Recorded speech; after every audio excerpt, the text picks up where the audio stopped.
So I love yard sales and garage sales because I love the thrill of the hunt. It's the one place where you can buy something for $1 and sell it for 90, and you can do that 4, 5, 6 times a Saturday. And so I'm a big fan, and watching so many of you do the $20,170 eBay flip challenge. And it's not just eBay, you know, it's for clarity, let's get this in the episode. Let go and Facebook Marketplace seems to be crushing it for a lot of people trying to sell premium things like sneakers, Craigslist, Etsy, you know, buying stuff and kind of like Tyler, I feel like you'd be good at Etsy because you've got that kind of Brooklyn creative thing going on. Like I wouldn't be as good at Etsy because I'm just not that cool or creative, but like I feel like somebody who's really got that artistic vibe can go garage selling and understand what would play as hipster and buy something for $1 and just really repackage it and sell for 30 on Etsy instead of 4 on eBay. eBay's like a store. eBay's like Walmart, whereas Etsy's like that cool shop in, you know, in Greenpoint that you know you can charge a whole lot more for, even though it's the same thing. So it's marketplace dynamics. The more you guys become educated, it's no different than the way I trade attention. What's underpriced, what's overpriced. Instagram underpriced right now. As you can tell, I'm going all in. What's overpriced?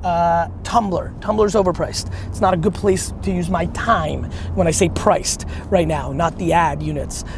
So that once you understand what's underpriced and overpriced on Etsy, on Facebook Marketplace, on eBay, on Craigslist, on LetGo, on all these different new apps that sell, and once you understand what's underpriced and overpriced at TJ Maxx, Marshalls, the dollar store, Five Below, and Goodwill, other thrift stores, and you know flea markets, which I don't love, and yard sales and garage sales, town-wide sale. When you Google from March to October, town-wide garage sale, when you can get 30, 40, 50, 60 garage sales in a 2-hour period, you can clean house. So I'm watching people, by the way, for clarity, let's get this in here as well.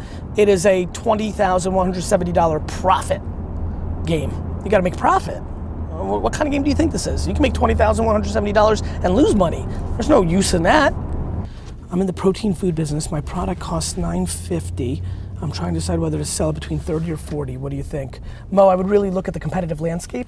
If all your competitors are selling their product for 40 and that's the range, then I'd probably go 37. I think people are stunningly naive about price mattering. Everybody likes to talk about, you know, my product is so good, this and that, but price is a factor. It's one of the core pillars in society. So I always like to have a little bit of a competitive advantage on price. It's how I built Wine Library.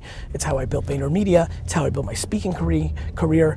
I eat my own dog food. I'll go free from the beginning. If I don't have leverage, my shit is free. So many of you are fancy. So many of you are fancy right now. You think you're a great filmmaker. You're a great filmmaker, great. Like, let the market then pay for you.